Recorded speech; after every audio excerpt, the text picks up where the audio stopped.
Olá, querido amigo e querida amiga, seja muito bem-vindo a esse nosso momento de estudo. Hoje, quinta-feira, dia de estudar no Drops da Paz. O nosso momento de estudo hoje é um bate-papo um pouquinho mais descontraído, com um tema interessante. Espero que você tenha se preparado aí, seja muito bem-vindo a esse nosso momento. Fique à vontade, pegue a sua Bíblia. Hoje, em especial, nós vamos estudar um trechinho do livro de Amós, Amós 5:23. Amós 5:23. É uma alegria ter você aqui com a gente. Curta esse vídeo aí, compartilhe com seus contatos, tá? Escute mais de uma vez, enfim. Aproveite esse momento de estudo na palavra. Muito bom estar com vocês aqui depois de um tempo sem a gente se encontrar. Pegue a sua Bíblia aí e vamos dar uma olhadinha. Amós 5:23. O texto diz assim: Deus exige justiça e não sacrifícios. E aí a gente faz o link com o tema de hoje, música alta. Deus diz assim: afasta de mim, ó estrépito, dos teus cânticos, porque não ouvirei as melodias das tuas liras. Um texto bastante interessante, não é? É sobre esse texto que nós vamos estudar hoje. Como diz o nosso primeiro slide aí, nós estamos na era da música. E aí tem uma imagem interessante aí de uma vovozinha escutando uma música, né? Escutando um som. O slide diz assim: música melhora o estresse em idosos sofrendo de declínio cognitivo. Ou seja, o que o texto de hoje, o texto de Amós e a música tem para nos dizer? Em tempos de fartos recursos eletroeletrônicos, a música, como a gente bem sabe, circula com uma velocidade imensa. Provavelmente você hoje já deve ter ouvido alguma coisa, não é? Ou seja, até um pouquinho antes aqui na nossa devoção já tocou a abertura, né? Uma música legalzinha que faz a gente se preparar, enfim. Nós somos seres movidos à música. A música nos movimenta sim, o som nos movimenta. É muito comum hoje em dia, né, a gente ver as pessoas usando fones de ouvido e caixas de som, né, para ouvir as suas músicas favoritas ou preferidas, e andam para lá e para cá com isso. Até tem fones hoje que nem mais tem fios, né? Negócio assim muito interessante. Ou seja, a tecnologia alcança isso para nós, né? Existem pesquisas médicas sobre o efeito da música sobre o nosso cérebro e em nosso dia a dia. Isso faz a gente pensar, né? A medicina já está estudando o efeito da música na vida das pessoas, né? Principalmente daqueles que estão passando por algum problema de saúde. Isso é muito bom, né? Por quê? Porque a música faz bem, uma música de qualidade faz bem e a gente gosta de ouvir. Só que tem outro lado também, né? Aí a gente fala de liberdade, do uso dessa liberdade. No entanto, quem nunca foi incomodado com a música alta? Com a música desagradável, né? Ou fora de hora? Com certeza a gente já passou por muitos problemas assim, né? Porque as pessoas acham que porque elas gostam da música, os outros precisam gostar também, e nem sempre funciona assim. A gente precisa respeitar o espaço do outro. Por mais que seja bacana e a gente tenha um som legal, né? Fone de ouvido legal. Fone de ouvido nem incomoda tanto, né? Que você tá lá com eles no ouvido e não te incomoda o vizinho. Mas uma caixa de som ou o som do carro, enfim. Às vezes a gente se incomoda, né? Porque as pessoas não têm um limite, não têm um respeito assim muito bem definido quanto diz, né? Assim, ao próximo. Mas faz a gente pensar. E aí a gente faz o link com o texto de hoje, né? Deus também se incomodou com a música alta, né? E ali tem o povo que cuidava do trabalho da igreja, né? Os levitas e os sacerdotes louvando. E aí, por que Deus se incomodou com essa música alta? Deus ficou muito incomodado com essa música alta do seu povo na época do profeta Amós. E por meio do profeta ele disse, traduzindo para uma linguagem um pouquinho mais conhecida, né? Parem com o barulho das suas canções religiosas, né? Eu não quero mais ouvir isso. Mas o que de fato estava acontecendo para Deus, através do profeta, dizer isso para o povo e para aqueles que cuidavam do culto dentro do templo? O povo de Deus se mostrava muito religioso e basta a gente olhar para a Sagrada Escritura.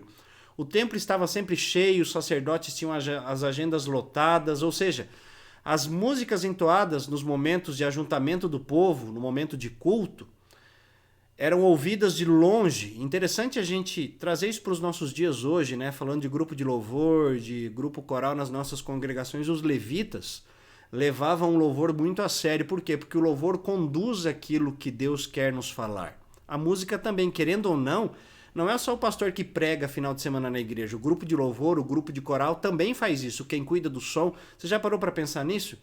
A honra que a gente tem em conduzir a palavra de Deus através do louvor e das notas dos nossos instrumentos ou das notas que nós cantamos, né? Isso acontecia na época. Quem olhava de fora poderia imaginar que se tratava de um povo muito piedoso, né? Aí a gente pensa nos nossos dias hoje, né? Será que por a nossa igreja não estar cheia, não estar tendo palavra de Deus pregada suficientemente, né? Será que a música não está sendo agradável para o pessoal? Cuidado, a gente não pode ficar medindo as coisas com os nossos olhos humanos. A palavra de Deus, o Espírito Santo e a ação dele não se pode medir dessa maneira, né? Faz a gente pensar, né? Por quê? Quem olhava de fora para a igreja e para o templo naquela época achava que era um povo muito piedoso. Por quê? Porque era fervoroso o negócio lá dentro. Assim como muitos medem as nossas igrejas hoje. No entanto, se a gente para pensar e analisando o texto assim bem de uma maneira direta, Deus não quer que o seu povo se reúna para o culto e ao mesmo tempo continue a viver e a praticar aquilo que desagrada a ele.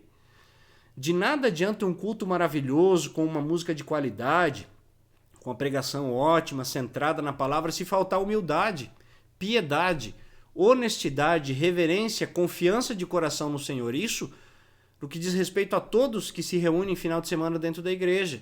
Não adianta a gente dar um show dentro da igreja se a nossa vida fora é um circo de horrores, entende? A gente prega e vive uma coisa dentro da igreja, mas quando voltamos para o nosso dia a dia, o problema continua, ou seja, a gente continua vivendo em pecado. Foi isso que incomodou Deus na época do profeta Amós, porque o povo vivia uma coisa por fora, mas por dentro era outra. Basta a gente olhar para os fariseus, né? Basta a gente olhar para os mestres da lei, não só eles, mas muitas outras pessoas dos nossos dias também. Talvez até a gente haja assim. Faz a gente pensar, as coisas precisam estar conectadas. Aquilo que a gente ouve, diz, canta ou prega dentro da igreja com a nossa vida. Não só dentro da igreja, mas lá fora também. Você já tinha pensado nisso? Ou seja, a música alta incomodou a Deus porque era uma santidade externa. E aí tem uma imagem aí bem forte, né? Um dos mestres da lei, os fariseus, acusando e julgando a Jesus. Ou seja, que moral que nós temos para agir com Deus dessa maneira, né? Nós dizemos que nós temos uma certa santidade, né? Os fariseus e muitos hoje ainda se cobrem, né? Se preparam, se vestem, enfim, fazem uma maquiagem por fora quando por dentro não condiz com aquilo que se prega e com aquilo que se fala. Então assim faz a gente pensar de verdade. Mesmo a mais linda liturgia e louvor, tanto como oferta e uma vida de testemunho, de nada adianta se não estiver conectada com o quê? Com o coração perdoado e salvo de uma pessoa que procura viver sob a orientação de Jesus. Isso é muito sério, né? Não adianta a gente caprichar na nossa vida dentro da igreja se o nosso coração não está conectado com aquele que é o motivo da gente estar ali como igreja, com aquele que é o motivo da gente estar reunido aqui hoje ouvindo essa palavra, independente de onde você está hoje. Você pode estar no trabalho, você pode estar em casa, enfim. Já parou para pensar? Coração, fé e Deus precisam andar juntos e precisam andar juntos de verdade. Mas aí a gente se pergunta, poxa pastor, mas aí complicou, né? Como é que a gente faz isso, né? Existe uma saída e a imagem aí diz muito para nós. Jesus nos reveste. Deus aponta uma solução para nós. No texto de Amós também, Amós 5:24. Eu quero que haja tanta justiça como as águas de uma enchente e que a honestidade seja como um rio que não para de correr. Em outras palavras, o que Jesus está querendo dizer para nós aí? Deus está falando aqui da vida de pessoas que já são declaradas justas por Ele. Pela fé em Jesus Cristo, sim, e que por isso vão buscar viver uma nova vida e adorar esse Deus em espírito e em verdade, não só dentro das igrejas, mas principalmente no seu dia a dia lá fora. A justiça de Deus é o próprio Cristo, seu sacrifício e morte na cruz, e os benefícios do perdão, vida e salvação que Ele nos concede de graça no Evangelho. Assim é possível prestar e render um culto de verdade a Deus, que o nosso louvor seja agradável aos seus ouvidos, somente pela justiça, pelo sacrifício e pelas bênçãos que Cristo conquistou na cruz por nós. Apenas em Jesus o nosso culto se torna agradável a Deus e aceito por Ele. E é por isso que eu coloquei essa imagem, né? Uma imagem dos nossos cultos, aí, um dos nossos últimos cultos, né? Como que a gente sabe que o nosso culto é agradável a Deus? Enquanto a gente tiver como bandeira na nossa vida o primeiro mandamento, não terás outros deuses diante de mim, nós saberemos que nós estamos prestando um culto sim agradável ao Senhor.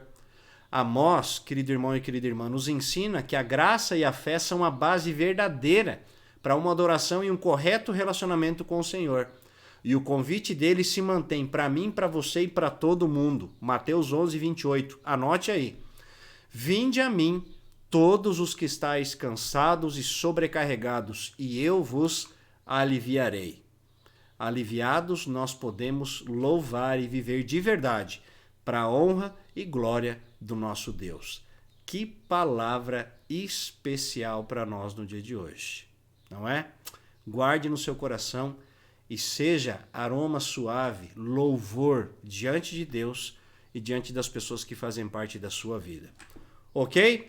Vamos orar? Senhor Deus, faça descer sobre nós a justiça e a misericórdia por meio do perfeito sacrifício oferecido pelo Teu Filho para o nosso perdão. Em Teu nome é que nós pedimos e agradecemos. Amém.